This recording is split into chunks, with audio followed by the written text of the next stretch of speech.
नवासा रसूल हजरत इमाम हुसैन इब्न अली की विलादत इस्लामी तारीख के मुताबिक 3 शाबान 4 हिजरी और अंग्रेजी तारीख के मुताबिक 11 जनवरी 626 ईस्वी को सऊदी अरेबिया के शहर मदीना मुनव्वरा में हुई। हजरत इमाम हुसैन के वालिद का नाम हजरत इमाम अली इब्न अबी तालिब और आपकी वालिदा का नाम हजरत जनाब सैयदा फातिमा बिनते मोहम्मद सल्लल्लाहु अलैहि वसल्लम है। इसके अलावा हजरत इमाम हुसैन के 4 साहबजादे और 2 साहबजादियां थी, जिनमें से आपके सबसे पहले साहबजादे का नाम अली है, जिन्हें अली ज़ैनुल आबिदीन भी कहा जाता है। दूसरे साहबजादे का नाम भी अली है, जिन्हें अली अल अकबर भी कहा जाता है। तीसरे साहबजादे का नाम भी अली है, जिन्हें अली अल असगर भी कहा जाता है। और चौथे साहबजादे का नाम जाफर है, जिन्हें जाफर इब्ने हुसैन भी कहा जाता है। और आपकी पाको पाकीज़ा साहबजादियों के नाम हजरत बीबी सैयदा सकीना और हजरत बीबी सैयदा फातिमा अल सुगरा है। इसी तरह जब अल्लाह ने इस कायनात को तख्लीक करने का इरादा किया तो तख्लीक कायनात के बाद अल्लाह ने मिट्टी से आदम अलैहिस्सलाम के जिस्म को बनाया और आदम के जिस्म को बनाने के बाद अल्लाह ने आदम के जिस्म में अपनी रूह फूंकी। तो रूह फूंकने के बाद आदम का जिस्म जिंदा हो गया। जैसे ही आदम का जिस्म जिंदा हुआ तो जिंदा होने के बाद जैसे ही आदम ने इस कायनात में अल्लाह के अर्श पे पहली मर्तबा अपनी आंख खोली तो आंख खोलने के बाद आदम अलैहिस्सलाम ने अल्लाह के अर्श पे 5 नामों को लिखे देखा और उन्हीं 5 नामों में से एक नाम हुसैन भी था। जैसे ही आदम ने नाम हुसैन को अपनी आंख से देखा तो आदम का वजूद जोर जोर से कांपने लगा और अचानक आपकी आंख से आंसू निकलने लगे। जैसे ही आदम ने अपनी आंख में आंसू देखे तो आदम अलैहिस्सलाम फौरन जिब्राइल से ये पूछने लगे कि ऐ जिब्राइल, जब से मैंने अल्लाह के अर्श पे अपनी इस आंख से उस एक नाम को लिखे देखा है तब से मेरी आंख से आंसू निकल रहे हैं। मुझे ये समझ नहीं आ रहा कि आखिर मेरी आंख से आंसू निकल क्यों रहे हैं। तो हजरत जिब्राइल ने आदम अलैहिस्सलाम को ये बताया कि ऐ आदम, अल्लाह ने जिन हस्तियों के लिए इस कायनात को तख्लीक किया और इस कायनात को एक वजूद में लाया तो अल्लाह ने उन हस्तियों के नूर को तेरे सल्ब में रखा है। और ऐ आदम, ये नाम हुसैन उसी हस्ती का नाम है, उसी नूर का नाम है कि जो अल्लाह की ज़मीन पे तेरी बलाद में से होगा। और अल्लाह ने जिस मकसद के लिए तुझे पैदा किया है और तुझ में से जिन बाकी इंसानों को भी पैदा करेगा तो ये हुसैन अल्लाह के उस मकसद को पूरा करने के लिए अल्लाह की मोहब्बत में इंतहा करेगा और अल्लाह की मोहब्बत में ही अपना सब कुछ कुर्बान करके बेदर्दी से शहीद किया जाएगा। बस ऐ आदम, चूंकि तेरा ज़मीर जिंदा है और अल्लाह ने तुझे बाज़मीर मिट्टी से पैदा किया है तो तेरे नजदीक इस बात का इल्म ना होने के बावजूद भी कि तेरी आंख से आंसू क्यों निकले, चूंकि तू बाज़मीर है और तेरा ज़मीर जिंदा है, बस इसी वजह से तेरी आंख से आंसू निकल आए। और ऐ आदम, अल्लाह ने यह फैसला कर लिया है कि कयामत तक तेरी औलाद में जो बाज़मीर होगा तो हुसैन का नाम सुनते ही उसकी आंख से भी आंसू निकल आएंगे और अल्लाह की जात नाम हुसैन को कयामत तक हर बाज़मीर इंसान के लिए जिंदा रखेगी। बस इसी तरह वक्त गुजरता रहा और अल्लाह ने आदम की तख्लीक के बाद नूर हुसैन को आदम अलैहिस्सलाम की जबी में रखा। इसी तरह करते करते ये नूर आदम अलैहिस्सलाम से हजरत इमाम अली इब्न अबी तालिब की जबी तक पहुंचा और इसी तरह हजरत इमाम अली इब्न अबी तालिब के जरिए नूर हुसैन का इस जमीन पे एक वजूद की शक्ल में ज़हूर हुआ। जैसे ही हजरत इमाम हुसैन का नूर इस जमीन पे आया तो अल्लाह ने हजारों फरिश्तों के साथ जिब्राइल को यह हुक्म देकर जमीन पे भेजा कि आए जिब्राइल, जा जमीन पे और जमीन पे जाकर मेरे महबूब को उनके नवासे की मुबारक दे और उन्हें मेरा ये पैगाम पहुंचा कि आए मेरे हबीब, जिस मकसद के लिए मैंने आदम को पैदा किया और जिस मकसद के लिए मैंने 1,24,000 पैगंबरों को अपनी जमीन पे भेजा तो आए मेरे हबीब, आपका ये नवासा उस मकसद को पूरा करने के लिए जमीन करबला में मुझसे मोहब्बत की इंतहा करेगा। और आए मेरे हबीब, जैसा कि मैंने आदम की तख्लीक से भी हजारों साल पहले आपके नाम को महफूज रखा था तो बिल्कुल इसी तरह मैंने आपके नवासे के नाम को भी महफूज रखा है। आप अपने इस नवासे का नाम मुझे अल्लाह के हुक्म से हुसैन रखें। तो फिर इसी तरह हजरत जिब्राइल अल्लाह के हुक्म से हजारों फरिश्तों के साथ जमीन पे आता है और अल्लाह के हबीब को अल्लाह का ये पैगाम सुनाता है। तो फिर अल्लाह के रसूल अपने नवासे की विलादत पे अल्लाह का शुक्र अदा करते हैं कि अल्लाह ने जिस मकसद के लिए इस कायनात को तख्लीक किया तो अल्लाह ने मेरे इस नवासे हुसैन को उस मकसद के लिए चुना है और मेरा ये नवासा हुसैन तख्लीक कायनात के उस मकसद को पूरा करेगा कि जिस मकसद के लिए अल्लाह ने आदम को पैदा किया और जिस मकसद के लिए अल्लाह ने अपने नबियों को, अपने पैगंबरों को इस जमीन पे भेजा। अल्लाह के रसूल अल्लाह के इस पैगाम पे अपने नवासे की विलादत की खुशी मनाते हैं, लेकिन इसी खुशी के साथ साथ जिब्राइल अल्लाह के रसूल को आपके नवासे की उस बेदर्दी से शहीद किए जाने की खबर भी सुनाता है कि जिस बेदर्दी से हुसैन इब्न अली को 3 दिन तक भूखा प्यासा रहने के बाद जमीन करबला में बेदर्दी से शहीद किया जाएगा। बस ये खबर सुनते ही अल्लाह के रसूल की आंख से आंसू निकलते हैं और अल्लाह के रसूल अपने नवासे हुसैन के नन्हे से गले पे प्यार करते हैं और फिर लोगों से ये फरमाते हैं कि आए लोगों, देखो इसे, ये मेरा नवासा हुसैन है। जिसने मेरे हुसैन से मोहब्बत की उसने मुझ मोहम्मद से मोहब्बत की, और जिसने मुझ मोहम्मद से मोहब्बत की तो उसने अल्लाह से मोहब्बत की। जिसने मेरे हुसैन से दुश्मनी की उसने मुझ मोहम्मद से दुश्मनी की, और जिसने मुझ मोहम्मद से दुश्मनी की तो उसने अल्लाह से दुश्मनी की। ऐ मेरे परवरदिगार, तू उससे मोहब्बत रख जो मेरे हुसैन से मोहब्बत रखे, तू उससे दुश्मनी रख जो मेरे हुसैन से दुश्मनी रखे। तो बस इसी तरह अल्लाह की पाक जात खुद अपने नबी के नवासे का नाम हुसैन रखती है, और फिर तारीख ने भी ये लिखा कि नाम हुसैन हुसैन इब्न अली से पहले इस रुए ज़मीन पे किसी का भी न रखा गया। इसी तरह वक्त गुजरता रहता है और कुछ लोग ये समझने लगते हैं कि शायद अल्लाह के नबी और इनके घर वाले भी हमारे ही घर वालों की तरह हैं। तो अल्लाह ने गजबनाक होकर जिब्राइल को यह हुक्म दिया कि आए जिब्राइल, जा ज़मीन पे और ज़मीन पे जाकर मेरे नबी के जरिए लोगों को ये बता कि आए लोगों, तुम ये समझते हो कि मेरे नबी तुम्हारी तरह है? अल्लाह ने तुम्हें गुनाहों की मिट्टी से पैदा किया है और अपने हबीब को अपने नूर के जरिए पैदा किया है। बस मेरा नबी और इनका घराना हर गुनाह से पाक है। और इसी तरह अल्लाह ने पचतन पाक की शान को बयान करने के लिए, जिनमें हजरत इमाम हुसैन इब्न अली भी आते हैं, तो अल्लाह ने इन हस्तियों की शान में अपने कुरान में सूरह अहज़ाब में आयत ततहीर को नाजिल किया और लोगों को अल्लाह के हबीब और अल्लाह के हबीब के घराने की इज्जत और अजमत का बताकर उस वक्त के जाहिल लोगों के मुंहों को कुरान की आयत के जरिए बंद करवाया, ताकि ये लोग अल्लाह के रसूल और अल्लाह के रसूल के घराने का एहतराम करें। इसी तरह जब हजरत इमाम हुसैन की उम्र करीबन 5 साल हुई तो इस्लामी तारीख के मुताबिक 24 जुल्हज 9 हिजरी और अंग्रेजी तारीख के मुताबिक 3 अप्रैल 631 ईस्वी को मुबाहिला के मौका पर अल्लाह ने लोगों को सरेआम सबके सामने पंचतन पाक की इज्जत और अजमत का बताने के लिए सूरह आले इमरान की आयत 61 को नाजिल करके अपने हबीब से ये फरमाया कि ऐ मेरे हबीब, आप मुनकिरों से कह दीजिए कि अगर तुम सच्चे हो तो तुम अपने बेटे लाओ, हम अपने बेटे लाते हैं, तुम अपनी औरतें लाओ, हम अपनी औरतें लाते हैं, तुम अपने मर्द लाओ, हम अपने मर्द लाते हैं। और फिर लोगों ने भी ये देखा कि कुरान में जहां बेटों का जिक्र है तो उन बेटों की जगह अल्लाह के नबी अपने हसन और हुसैन को लेके जाते हैं। और इसी तरह अल्लाह अपने कुरान में जिक्र हुसैन को बयान करके लोगों को हुसैन इब्न अली की अजमत का बताता है कि आए लोगों, मेरे नजदीक हुसैन मेरे नबी का नवासा नहीं बल्कि मेरे नबी का बेटा है। जिसने मेरे नबी के बेटे से मोहब्बत की तो उसने मुझे अल्लाह से मोहब्बत की, और जिसने मेरे नबी के बेटे से दुश्मनी की तो उसने मुझे अल्लाह से दुश्मनी की। इसी तरह फिर हजरत इमाम हुसैन का बचपन अल्लाह के रसूल के साया मुबारक में गुजरता रहता है। जब हजरत इमाम हुसैन की उम्र करीबन 7 साल हुई तो इस्लामी तारीख के मुताबिक 28 सफर 11 हिजरी और अंग्रेजी तारीख के मुताबिक 25 मई 632 ईस्वी को अल्लाह के रसूल, अल्लाह के नूर मोहम्मद मुस्तफा सल्लल्लाहु अलैहि वसल्लम इस दुनिया से पर्दा फरमा गए। अल्लाह के नबी के इस दुनिया से पर्दा फरमा जाने के करीबन 3 महीने के बाद इस्लामी तारीख के मुताबिक 3 जमादी उस्तानी 11 हिजरी और अंग्रेजी तारीख के मुताबिक 26 अगस्त 632 ईस्वी को आपकी वालिदा हजरत सैयदा फातिमा बिन्त मोहम्मद सल्लल्लाहु अलैहि वसल्लम भी इस दुनिया से पर्दा फरमा गईं। इसी तरह वक्त गुजरता रहा और एक दिन कुछ लोग हजरत इमाम अली इब्न अबी तालिब की खिदमत में हाजिर होते हैं। तो इनमें से एक शख्स खड़ा होकर हजरत इमाम अली इब्न अबी तालिब से ये कहता है कि ऐ जनाब अली इब्न अबी तालिब, आप कहते हैं कि मुझे जो भी सवाल करना है वो कर लो, आप मुझे ये बताएं कि मेरे सर के बाल कितने हैं और मेरी दाढ़ी के बाल कितने हैं। तो हजरत इमाम अली इब्न अबी तालिब से फरमाते हैं कि ऐ शख्स, मुझे अल्लाह के नबी ने तेरे बारे में बताया था, तेरे सर के हर एक बाल के साथ एक एक फरिश्ता है जो तुझ पे लानत करता है, और तेरी दाढ़ी के हर एक बाल के साथ एक एक शैतान है जो तुझे गुमराह करता है। ऐ शख्स, मैं देख रहा हूँ कि तेरे बेटे के घर में एक बच्चा पैदा होगा जो मेरे हुसैन को ज़मीन करबला में बेदर्दी से शहीद करेगा।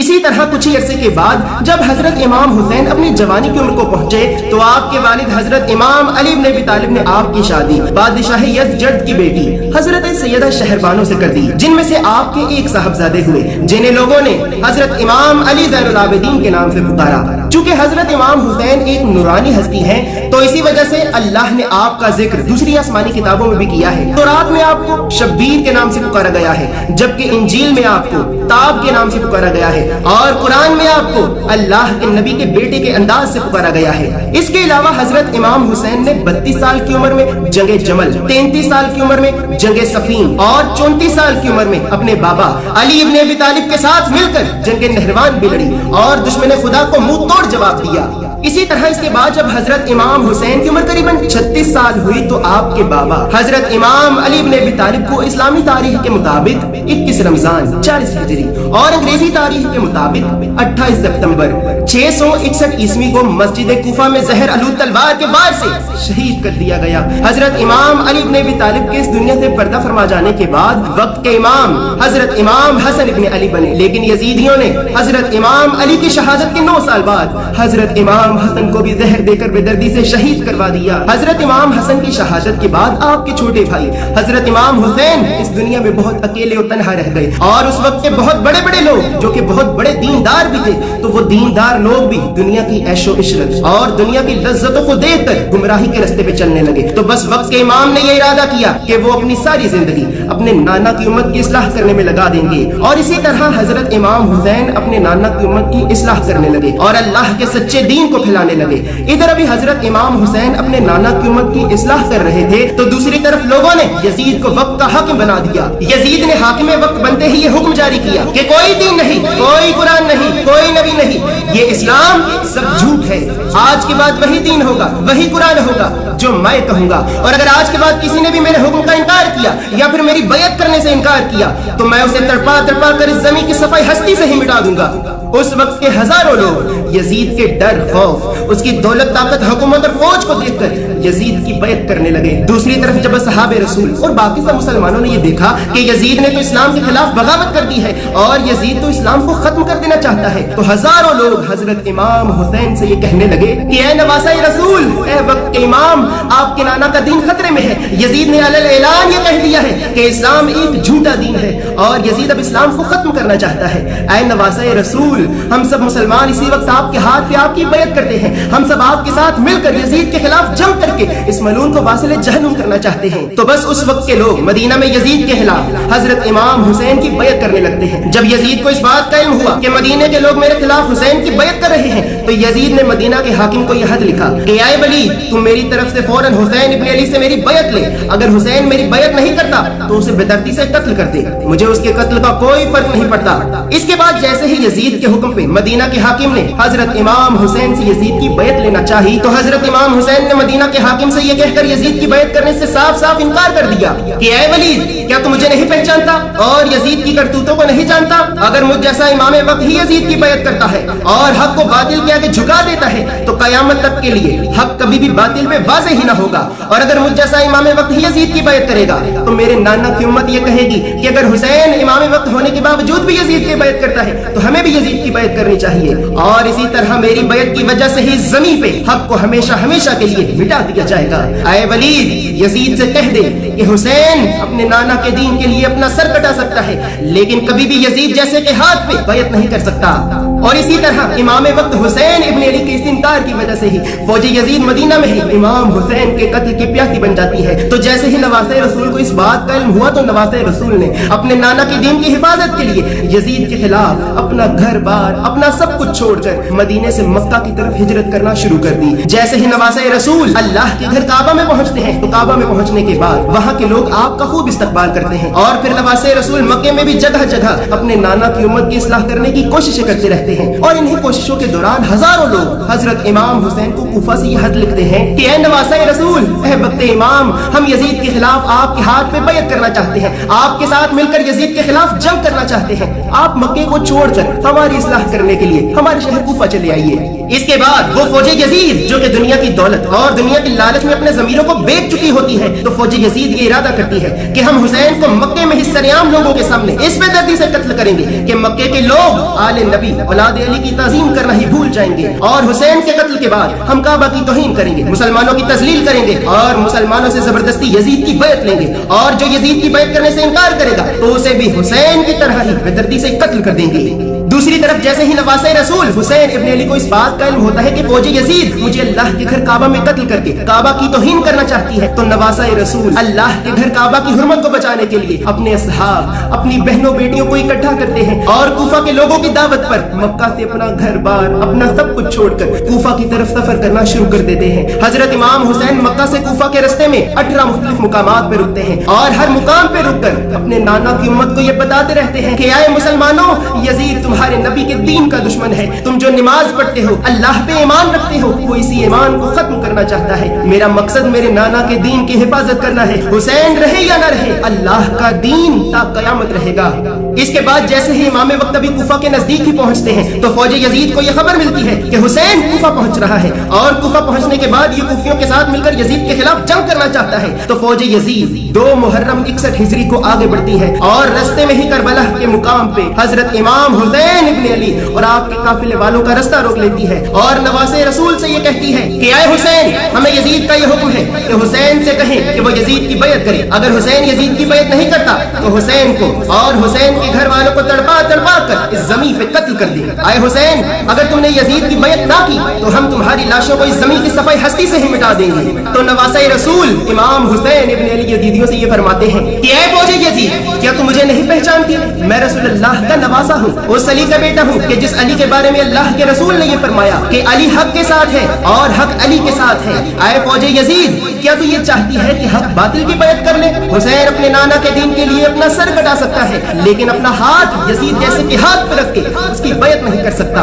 इसी तरह वक्त गुजरता रहता है और फौजे यजीद दिन ब दिन हजरत इमाम हुसैन पे जुल्म सितम बढ़ाती रहती है। जब फौजे यजीद ने ये देखा कि हम हजारों की फौज और हुसैन से चंद गिने चुने लोगों के साथ, इसके बावजूद भी हुसैन यजीद की बैत नहीं करता, तो फौजे यजीद ने 7 मुहर्रम के दिन अल्लाह के नबी के नवासे नवासियों पे नहर फुर्रात का पानी बंद कर दिया। इसके बावजूद भी जैसे ही फौजे यजीद ने ये देखा कि पानी बंद करने के बावजूद भी हुसैन यजीद की बैत नहीं कर रहा, तो 9 मुहर्रम के दिन फौजे यजीद ने नवासे रसूल के हेमों पे हमला करना चाहा। तो हजरत इमाम हुसैन ने गाजी अब्बास को अपने पास बुलवाया और फरमाया कि ऐ अब्बास, तू फौजे यजीद के पास जा और उन्हें मेरा ये पैगाम दे कि आज की रात को हम अल्लाह की इबादत में गुजारना चाहते हैं, हम अपने अल्लाह से राज़ो नयाज की बातें करना चाहते हैं, लिहाजा आज रात हम जंग नहीं चाहते। तो हजरत गाजी अब्बास फौजे यजीद के पास पहुंचते हैं और इमाम वक्त का पैगाम फौजे यजीद को सुनाते हैं। तो फौजे यजीद ये पैगाम सुनने के बाद हजरत गाजी अब्बास से कहती है कि ऐ अब्बास, हुसैन से कहना अल्लाह की इबादत के अलावा यजीद की बैत करने का भी सोचे।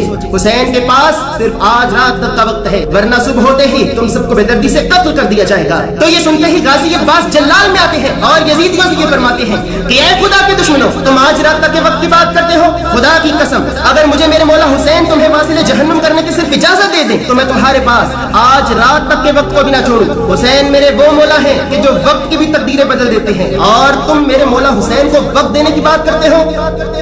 इसी तरह बस 9 मुहर्रम की रात का वक्त आता है। हजरत इमाम हुसैन अपने सहाब को इकट्ठा करते हैं और सबसे ये फरमाते हैं कि ऐ औलाद रसूल से मोहब्बत रखने वालों, फौजे यजीद मेरे खून की प्यासी है, वो तुम्हें नुकसान नहीं पहुंचाना चाहती। मैं अपनी हुज्जत तुम सब पे तमाम करता हूँ, तुम सब अपने अपने घरों को, अपने अपने शहरों को वापस लौट जाओ। खुदा की कसम, तुम्हारी जन्नत का जामिन मैं हूँ। कयामत के दिन मैं तुम्हें अपने नाना से शहादत का रुतबा और जन्नत का मुकाम लेके दूंगा। इसी तरह फिर तारीख ने भी ये लिखा कि सब के सब लोग नवासे रसूल हुसैन इब्न अली के कदमों में गिरकर उनके कदमों में ही शहीद होने का वादा करते हैं, और फिर नवासे रसूल अपने चाहने वालों को अपने इल्मे गैब के जरिए इनकी आंखों के सामने ही इन्हें जन्नत में इनके मुकामात दिखाते हैं और फिर फरमाते हैं कि ऐ मेरे चाहने वालों, ये सब वो मुकामात हैं कि जो तुम सब के लिए सिर्फ एक दिन की दूरी पे मौजूद हैं। कल के बाद ये सब मुकामात अल्लाह की तरफ से तुम्हें अल्लाह की जन्नत में दिए जाएंगे। तो जैसे ही सब असहाब जन्नत में अपना अपना मुकाम देखते हैं तो शहादत की तड़प में 9 मुहर्रम की सारी रात को जाग कर बेसब्री से 10 मुहर्रम की सुबह का इंतजार करते हैं। जैसे ही 10 मुहर्रम की सुबह आती है तो नमाज फज्र में ही फौजे यजीद नवासे रसूल हुसैन इब्न अली पे हमला कर देती है। करबला का एक एक नौजवान हुसैन इब्न अली के कदमों पे कुर्बान होता जाता है। कभी हुर का लाशा आता है, कभी अली अकबर का लाशा आता है, कभी अली असगर के गले पे तीर लगता है, तो कभी कासिम के टुकड़े मिलते हैं। नवासे रसूल सारा दिन कभी अपने जवान बेटे के टुकड़े उठाते हैं तो कभी अपने जवान भाई गाजी अब्बास के कटे बाजू। जब मैदान करबला में करबला का एक एक नौजवान इमाम पे कुर्बान हो जाता है तो नवासे रसूल अपने घर वालों को अपनी आखिरी वसीयत करते हैं और मैदान जंग में आकर फौजे यजीद से ये कहते हैं कि ऐ मेरे नाना की उम्मत, क्या तुम मुझे नहीं पहचानते कि मैं कौन हूँ? मैं वो हूँ कि जो नमाज में रसूल अल्लाह के कंधों पर सवार होता था। मैं वो हूँ कि जिसके बारे में अल्लाह के रसूल ने ये फरमाया कि हुसैन मुझसे है और मैं हुसैन से हूँ। जिसने हुसैन से जंग की उसने मुझ मोहम्मद से जंग की, जिसने मुझ मोहम्मद से जंग की तो उसने अल्लाह से जंग की। आए मुसलमानों, क्या तुम उस यजीद का साथ दे रहे हो कि जो तुम्हारे ही दीन का दुश्मन है? आए लोगों, हुसैन अल्लाह के दीन का मुहाफिज है। हुसैन रहे या ना रहे, اللہ کا دین تا قیامت رہے گا. میں اس کے علاوہ اور کچھ نہیں چاہتا کہ تم اللہ کے سچے دین پہ چلو. اگر آج حسین یزید کی بیعت کرے گا تو قیامت تک کے لیے حق کبھی بھی باطل پہ بازی ہی نہ ہوگا. میں کبھی بھی یزید کی بیعت نہیں کروں گا. اے لوگوں، تم سب دنیا کے بدلے میں اپنے لیے دوزخ کی آگ خرید رہے ہو، اور جس جنت کے تم دعوے کرتے رہتے ہو اس جنت کا سردار تم میں حسین ہو. اس کے بعد جیسے ہی ملعون شمر نے یہ دیکھا کہ حسین ایسی باتیں کر کے ابھی بھی ان لوگوں کی اصلاح کرنے کی کوشش کر رہا ہے اور یزید کی بیعت کرنے سے صاف صاف انکار کر رہا ہے، تو شمر فوج یزید کو یہ حکم دیتا ہے کہ جاؤ اور جا کر حسین کے سر کو کاٹ کر میرے پاس لاؤ تاکہ میں حسین کے کٹے ہوئے سر کو یزید کی بیعت نہ کرنے کا انجام بتاؤں. تو جیسے ہی فوج یزید نواسہ رسول کو قتل کرنے کے لیے آگے بڑھتی ہے تو پھر تاریخ بھی یہ لکھتی ہے کہ ایک طرف 40,000 کا لشکر، ایک طرف اکیلا حسین لا الہ الا اللہ کی صدا بلند کرتے ہوئے یزیدیوں کو واصل جہنم کرتا رہتا ہے. رسول اللہ کا نواسہ اکیلے ہی زمین کربلا میں کوہرام برپا کر دیتا ہے. جیسے ہی فوج یزید یہ دیکھے کہ حسین ایک ایک کر کے ہمیں قتل ہی کرتا جا رہا ہے تو فوج یزید کے کچھ لشکر وہاں سے بھاگنے لگتے ہیں. جیسے ہی شمر اپنے لشکروں کو وہاں سے پیچھے بھاگنے دیکھتا ہے تو زور زور سے یہ کہنے لگتا ہے کہ اے لوگوں، یہ علی کا بیٹا ہے، عباس کا بھائی ہے، اگر اسے قتل کرنا چاہتے ہو تو دور چلے جاؤ اور دور جا کر اس پر تیروں کی بارش کرو. کربلا کی زمین پہ ہر طرف کوہرام برپا ہو جاتا ہے. اکیلا حسین شیر کی طرح ہزاروں کا مقابلہ کرتا رہتا ہے. فوج یزید یہ سب دیکھ کر وہاں سے دور بھاگنے لگتی ہے اور دور جا کر اکیلے حسین پہ ہزاروں تیروں کی بارش کرنے لگتی ہے. فوج یزید اکیلے حسین پہ اس قدر تیروں کی بارش کرتی ہے کہ جیسے ہی نواسہ رسول کا زخمی جسم گھوڑے سے نیچے گرتا ہے تو آپ کا جسم نہ گھوڑے کی ری پہ ہوتا ہے اور نہ اللہ کی زمین پہ. تاریخ یہ لکھتی ہے کہ جیسے ہی نواسہ رسول گھوڑے سے نیچے آتے ہیں تو آپ کے جسم پہ 113 تیروں کے بار پوشیدہ ہوتے ہیں. امام کی مدد کو نہ کوئی کوفے سے آتا ہے، نہ شام سے آتا ہے، نہ مکے سے آتا ہے اور نہ ہی مدینے سے آتا ہے. بس غیب سے ایک آواز آتی ہے کہ اے حسین، اے حسین، ہم نے تیری عظیم قربانی کو قبول کیا. اے حسین، تیرا اللہ تجھ سے راضی ہوا. بس نواسہ رسول کربلا کی اپنی زمین پہ سجدے میں اپنا سر رکھتے ہیں اور اللہ کی پاک ذات کا شکر ادا کرتے ہیں کہ اے میرے مالک، تیرا شکر ہے کہ تو نے میری اس قربانی کو قبول کیا. تیرا شکر ہے کہ تو نے میری اس قربانی کو قبول کیا. اس کے بعد شمر ملعون آگے بڑھتا ہے اور جس گردن پہ اللہ کے رسول پیار کرتے تھے اسی گردن پہ تلوار کا وار کر کے سجدے میں امام حسین کے سر کو تن سے جدا کر لیتا ہے. آپ کا سر نیزے پہ چڑھایا جاتا ہے، آپ کے سر کی توہین کی جاتی ہے، آپ کے جسم پہ گھوڑے دوڑائے جاتے ہیں. رسول اللہ کی بیٹیوں کو سریعام ننگے سر بازاروں میں گھمایا جاتا ہے. اللہ کے نبی کے خاندان کی بے حرمتی کی جاتی ہے، بے دردی سے تذلیل کی جاتی ہے. جس حسین کی عظمت کو اللہ اپنے قرآن میں بیان کرتا رہا، اللہ کا رسول اپنی حدیثوں میں بیان کرتا رہا، مسلمان اسی حسین کی عظمت کو پامال کرتے ہیں اور اسی حسین کو کربلا کی تپتی زمین پہ 3 دن تک بھوکا پیاسا رہنے کے بعد بے دردی سے شہید کر دیتے ہیں. اور اس کے بعد پھر اس وقت کے لوگوں نے بھی یہ دیکھا کہ جس اللہ کے گھر کی حرمت کو بچانے کے لیے حسین بن علی مکے کو چھوڑتے ہیں، یزید اسی اللہ کے گھر پہ آگ کے پتھروں کی بارش کرتا ہے، اللہ کے گھر کعبہ کی تذلیل کرتا ہے. 10,000 مسلمان عورتوں کی عزتوں کو لوٹ کر مسجد نبوی میں اپنے گھوڑے باندھتا ہے اور مسجد نبوی کی توہین کرتا ہے، مسجد نبوی کی تذلیل کرتا ہے. بس مسلمانوں کے وہ مردہ ضمیر اپنی ماں بہنوں اور بیٹیوں کی عزت چھن جانے کے بعد جاگنے لگتے ہیں. لیکن افسوس کہ جس طرح لوگوں نے حضرت امام علی بن ابی طالب کا ساتھ نہ دیا، بالکل اسی طرح اس وقت کے لوگ نواسہ رسول حسین ابن علی کا بھی ساتھ نہیں دیتے. لیکن حسین ابن علی کا کٹا ہوا سر نوکے نیزہ پر بھی قرآن کی تلاوت کر کے اپنے نانا کی امت کی اصلاح کرتا رہتا ہے اور لوگوں کو یہ بتاتا رہتا ہے کہ اے لوگوں، جس مقصد کے لیے آدم کو تخلیق کیا گیا، جس مقصد کے لیے اللہ نے 1,24,000 پیغمبروں کو اس زمین پہ بھیجا، میں نے اس لا الہ الا اللہ کے مقصد کو پورا کرنے کے لیے اپنا گھر بار، اپنا سب کچھ اللہ کے راستے میں قربان کر دیا ہے. اے لوگوں، اللہ کے سچے دین پہ چلو. باطل جتنا بھی بڑا ہو ہمیشہ باطل کا مقابلہ کرو، کیونکہ ان قریب اللہ تمہیں وہ مقام عطا کرے گا کہ جس مقام کے لیے اللہ نے تمہیں زمین پہ بھیجا ہے. دوسری طرف جب شیطان میدان کربلا میں یہ سب دیکھتا ہے تو اللہ سے کہتا ہے کہ اے میرے مالک، اگر تو نے اس طرح کا آدم پیدا کرنا تھا تو مجھے پہلے بتا دیتا، میں کبھی بھی آدم کو سجدہ کرنے سے انکار ہی نہ کرتا. بس نواسہ رسول حسین ابن علی اللہ کے دین حق کے لیے، لا الہ الا اللہ کے لیے اپنے شیرخوار بچوں سے لے کر اپنے جوان بیٹوں تک ان کی لاشوں کو اپنے ہاتھوں میں اٹھا کر اللہ کے راستے میں قربان کر کے قیامت تک کے انسانوں کے لیے یہ حق کی ایسی مثال قائم کر دیتے ہیں کہ جس مثال کی وجہ سے آج ہر انسان حسین زندہ باد، حسین زندہ باد، یزید مرد آباد، یزید مرد آباد کی صدائے بلند کرتا رہتا ہے. اور اسی طرح نواسہ رسول حسین ابن علی نے حق کو زندہ کیا اور باطل کو ہمیشہ ہمیشہ کے لیے مٹا دیا. سلام ہو کربلا کے عظیم عظیم شہیدوں پر، سلام ہو رسول اللہ کی نوازیوں پر، اور سلام ہو شہید کربلا حضرت امام حسین علیہ السلام